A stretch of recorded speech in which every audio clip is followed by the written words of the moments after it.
Olá a todos, meu nome é William Gianni, também fazem parte do meu grupo Thales Pereira Rodrigues e Vitor Pataro, e juntos nós iremos explicar sobre este artigo chamado A Brief Conceptual Tutorial of Multilevel Analysis in Social Epidemiology, Investigate Contextual Phenomena in Different Groups of People. Então, aqui na introdução deste artigo, basicamente, nesse contexto de epidemiologia social, pessoas com características semelhantes podem ter experiências de saúde diferentes, de acordo com a sua localidade. Além de que pessoas que moram no mesmo bairro tendem a ter um estado de saúde semelhante. Em parte, isso ocorre porque as pessoas da mesma vizinhança estão sujeitas a influências contextuais comuns. Portanto, é necessário usar procedimentos como análise de regressão multinível, que considera a conexão da variável de saúde do resultado entre a pessoa da mesma área para obter erros padrões não enviesados para os parâmetros de regressão. Os objetivos aqui deste artigo são de fornecer uma ligação didática e conceitual, ao invés de matemática, entre o MLRA e conceitos socioepidemiológicos. Além disso, é importante salientar que o relatório é baseado em dados hipotéticos sobre a pressão arterial sistólica, que durante a apresentação aqui e também no artigo é chamado pela sigla PAS. E suas conclusões não devem ser tomadas como evidências empíricas. Vamos então aqui para a população e métodos. População e as variáveis do modelo de estudo. Na nossa amostra, a população do nosso modelo de estudos consiste em 25 mil pessoas de 35 a 64 anos, residentes nos 39 bairros de uma cidade hipotética. Por razões didáticas e para manter o modelo mais simples possível, somente 3 variáveis foram incluídas: idade em anos, índice de massa corporal, o IMC, e se algum medicamento anti-hipertensivo foi utilizado. No intuito aqui de simplificar os efeitos, a idade e o IMC foram considerados lineares. O nosso modelo de estudo foi adaptado de uma investigação empírica real, analisando países em vez de vizinhanças. Então vamos falar aqui um pouco sobre o MLRA. Foi-se investigado se há agrupamentos significativos dentro dos bairros, modelo 1, em que medida as diferenças de nível de vizinhança são explicadas pela composição individual dos bairros, modelo 2, se o fenômeno contextual difere em magnitude para diferentes grupos de pessoas e se o contexto da vizinhança modifica associações de nível individual, no caso do modelo 3, e por último, mas não menos importante, no modelo 4, se as variações no estado de saúde são dependentes de características de nível individual. Então, começando aqui pelo modelo vazio, o mais simples, ele não inclui variáveis explicativas, mas apenas estima a média de PAS da cidade e o nível de bairro e as diferenças de nível individual na PAS. A PAS, como já explicado anteriormente, é uma sigla para pressão arterial sistólica. Nesse modelo, as variações na PAS entre os bairros são consideradas de magnitude semelhante para cada pessoa.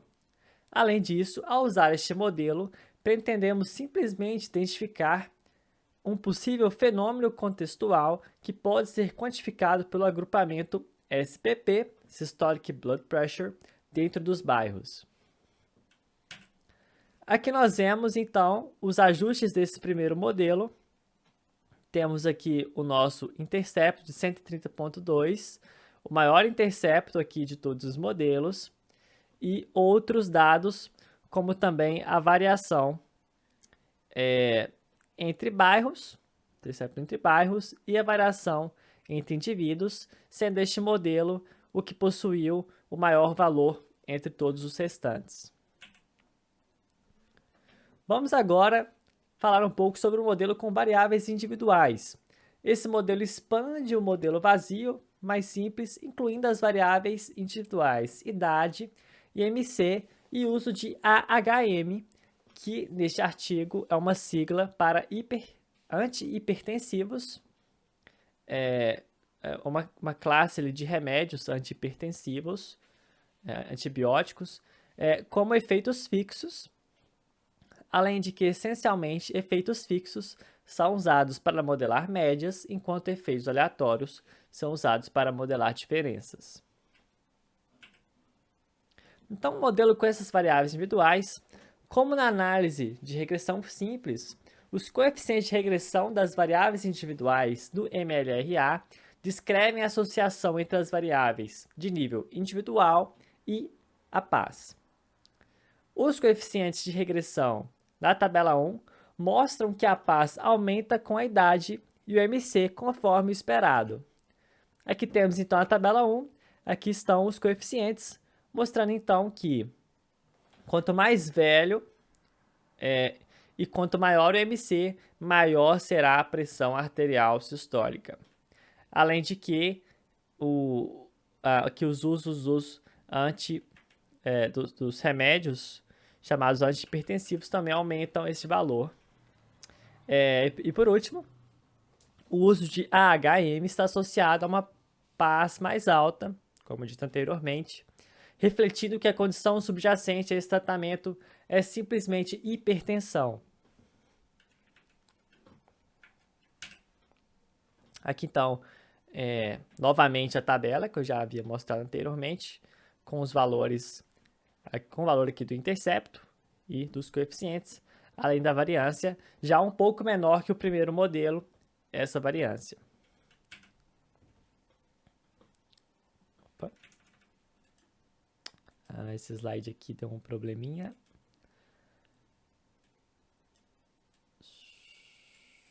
Só um segundo.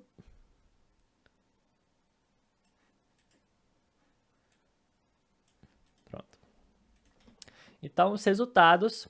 Em ambos os modelos 1 e 2, as diferenças de vizinhança da pressão arterial sistólica corresponde à variância de vizinhança do intercepto. No modelo 2, o intercepto é o valor da variável de resultado paz, quando as variáveis explicativas são iguais a zero. Nesse caso, o valor de interceptação esperado é igual a SBPC mais EN, que é a média estimada da paz no bairro para pessoas de 49 anos, com MC de 25 kg por M2, já que as variáveis de nível individual contínuas estão centradas em suas médias, nesse caso sem tratamento de AHM. No entanto, a variável de vizinhança no modelo 2 é de fato a mesma para todos os indivíduos, qualquer que sejam suas características individuais. Bem, então, introduzida essa nova abordagem de construção do modelo, onde a gente agora incorpora essas três variáveis explicativas para ajudar a explicar a variação dos nossos dados, o que vai acontecer é que a proporção da variância entre bairros no modelo vazio, parte dessa proporção ela agora vai passar a ser explicada por essas três variáveis que a gente introduziu. E essa proporção é dada por essa fórmula, onde a gente tem no numerador a variância entre os bairros no modelo vazio, menos a variância dos bairros no modelo onde foi introduzida as covariáveis. Então, por isso, essa variância N2 aí vai ser menor do que a variância antes, dividido pela variância no modelo nulo. Isso vai dar uma proporção que no exemplo nosso deu 24%. Isso quer dizer que 24% da variação que a gente tinha atribuído à diferença entre bairros, agora esses 24% vai ser explicado pelas variáveis que foram introduzidas. No modelo nulo, a gente também tinha a variância que era devido ao nível individual, ou seja, devido às diferenças entre indivíduos dentro de cada bairro, uma diferença na composição de cada bairro. E essa variação, essa variância, parte dela também vai ser explicada agora pelas três variáveis que foram introduzidas. No nosso exemplo, essa proporção deu de 29%. Isso quer dizer que 29% da variação que no modelo nulo tinha sido atribuída a diferenças entre indivíduos dentro dos bairros, agora 29% disso passa a ser explicado por essas três variáveis que foram introduzidas no modelo. Um outro conceito importante também, que já foi apresentado no primeiro trabalho dessa disciplina, no artigo anterior, é o conceito de correlação intraclasse. É a mesma coisa do que foi explicado no primeiro artigo. A correlação intraclasse se refere à proporção da variabilidade explicada pelas diferenças entre bairros, ou seja, o que se deve ao fenômeno contextual em epidemiologia social, que é muito utilizado esse fenômeno contextual, ou seja, é a proporção da variabilidade que é explicada por essas diferenças entre bairros que se deve a diferenças históricas, diferenças sociais, diferenças de políticas de saúde, que, que se refere a esse fenômeno contextual, ligado ao contexto. Então, o ICC ele é expresso por essa fórmula que está dada aí, onde no numerador a gente tem a variância entre os bairros e no denominador a variância entre bairros mais a variância entre indivíduos. Saber qual a porcentagem dessa soma das variâncias embaixo, qual a porcentagem que é devido ao nível de bairro. No nosso exemplo, o ICC deu 0,08, que significa que 8% da variabilidade é explicada pelas diferenças entre bairros. Bem, então agora a gente passa para um outro modelo, seguindo a mesma linha de raciocínio, só que nesse modelo a gente tem a presença de inclinações aleatórias. O que seria isso?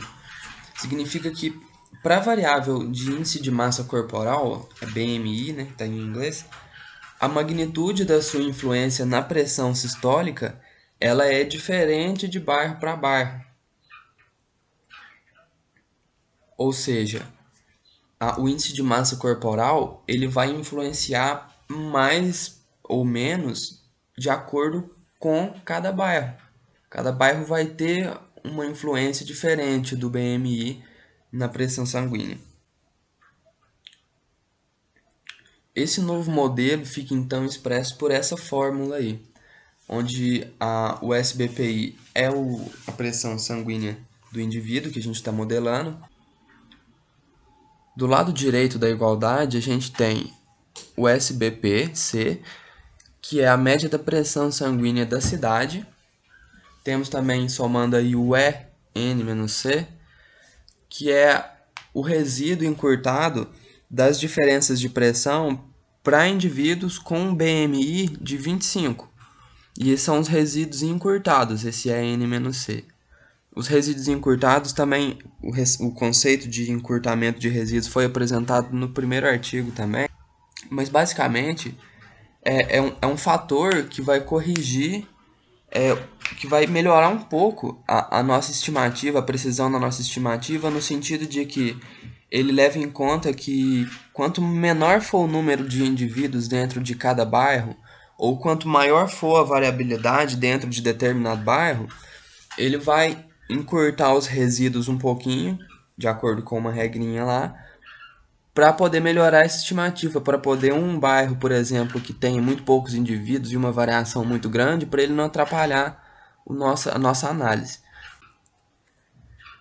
Então a gente tem aí a média da pressão da cidade, os resíduos encurtados da diferença de pressão para indivíduos com um BMI de 25. A gente tem um beta-1 que multiplica a variável idade, que o beta-1 é o efeito da variável idade na pressão sanguínea. Nesse próximo termo é onde entra a questão das inclinações aleatórias. O beta-2C é um coeficiente que relaciona o BMI, de maneira geral, com a pressão sanguínea da cidade. E tem também esse outro termo aí, que está dentro do parênteses, que é o EN-BMI, que é um valor que vai variar de acordo com cada bairro. E isso vai causar esse efeito, então, de que para cada bairro a gente vai ter uma reta com inclinação diferente, que relaciona o BMI com a pressão sanguínea. Isso vai ficar mais claro no próximo slide, onde tem um gráfico que ilustra essa questão. Tem também o beta-3, que se correlaciona com essa outra covariável, e também, por último aqui, o erro do modelo. Nessa imagem, a gente consegue identificar claramente o que foi explicado no slide anterior. A gente tem representação de 5 bairros, né, no eixo X o índice de massa corporal, e essa reta que relaciona ele com a pressão sistólica. A gente observa nessa imagem que tanto os interceptos quanto as inclinações são diferentes, ou seja, as médias dos bairros elas diferem tanto no intercepto e quanto o efeito também da variável BMI ela é diferente para cada bairro, que é o que indica a inclinação diferente de cada uma dessas retas aí. Analisando agora na tabela esse modelo 3, que é o modelo com inclinações aleatórias, a gente observa, primeiramente, a média da cidade de 128, em seguida, as estimativas dos betas para as 3 variáveis incluídas e do lado o intervalo de confiança de 95%. Na parte da decomposição da variância, a gente observa que 27,6 da variância fica com a variância entre bairros, as diferenças entre bairros. 305,1 da variância fica com a variância entre indivíduos, as diferenças entre indivíduos dentro dos bairros. E a gente tem ainda nesse modelo esse 0,11 que diz respeito à variação entre o que é devido às diferentes inclinações de retas, porque cada bairro vai ter uma inclinação, uma estimação diferente de uma reta, e isso explica, em partes, a 0,11, né, da variação dos nossos dados. Nós temos ainda a covariância dos bairros, esse 0,93. O que esse número significa? Bem, pode acontecer em bairros que têm uma pressão sanguínea alta, ou seja, um alto valor residual, né, relativo à questão do intercepto, a inclinação da reta que associa o BMI com a pressão sanguínea, ela é mais acentuada. Então, essa questão de pressão sanguínea mais elevada resultar em uma inclinação mais acentuada, a gente expressa essa conexão, como um coeficiente de correlação. Nesse exemplo, o valor foi de 0,93. E isso significa que o índice de massa corporal, o BMI, ele tem um impacto mais forte na pressão sanguínea em bairros com um nível médio mais alto de pressão sanguínea. É isso que quer dizer esse coeficiente. Por último, nessa tabela, a gente observa os valores do PCV, que, como explicado anteriormente, são valores que explicam o quanto por cento da variação dos dados passou a ser explicada pelas variáveis introduzidas em comparação com o modelo nulo.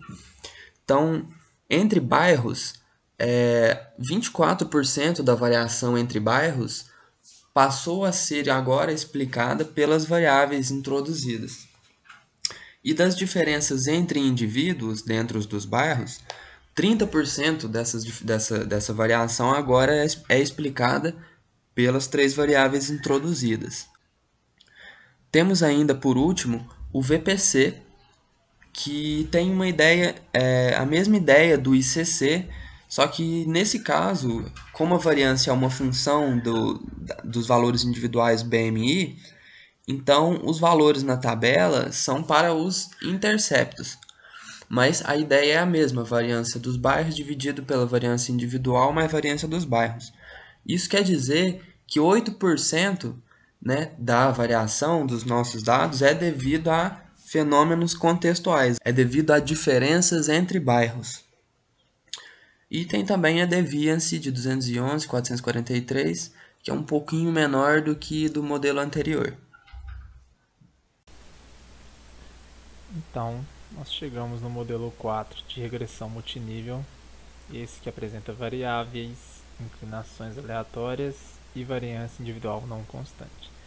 Esse modelo ele é bem semelhante ao modelo 3, porém ele tem um resíduo de nível individual adicional, que está relacionado ao BMI, esse termo aqui.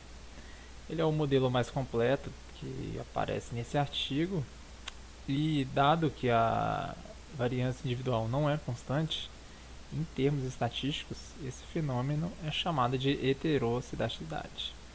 Entretanto, aqui no MLRA, a gente consegue utilizar ele de uma certa maneira em que a gente consegue modelar a variância de nível individual não constante e obter informações epidemiológicas irrelevantes e as estimativas de regressão correta, né?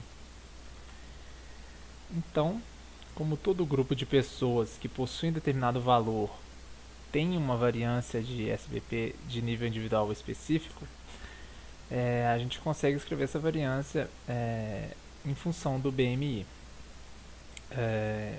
Então aqui, como essa formulazinha acaba sendo bem fácil, a gente consegue calcular essa variância com a ajuda de qualquer software, né? Então, onde aqui esse primeiro termo V1C é a variância individual relacionada ao intercepto, esse outro termo V1BMI é a variação de nível individual relacionada ao BMI, e esse COV é a covariância entre os dois conjuntos de resíduos do nível individual.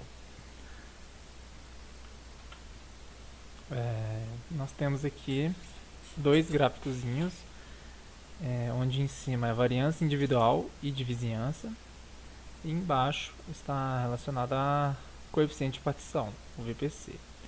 E todos estão em função do BMI, os dois gráficos. Então o que a gente vê aqui? Que tanto o nível de vizinhança quanto as variâncias de nível individual aumentam de acordo com o IMC. E a gente consegue compreender que o contexto da vizinhança parece influenciar o SBP individual.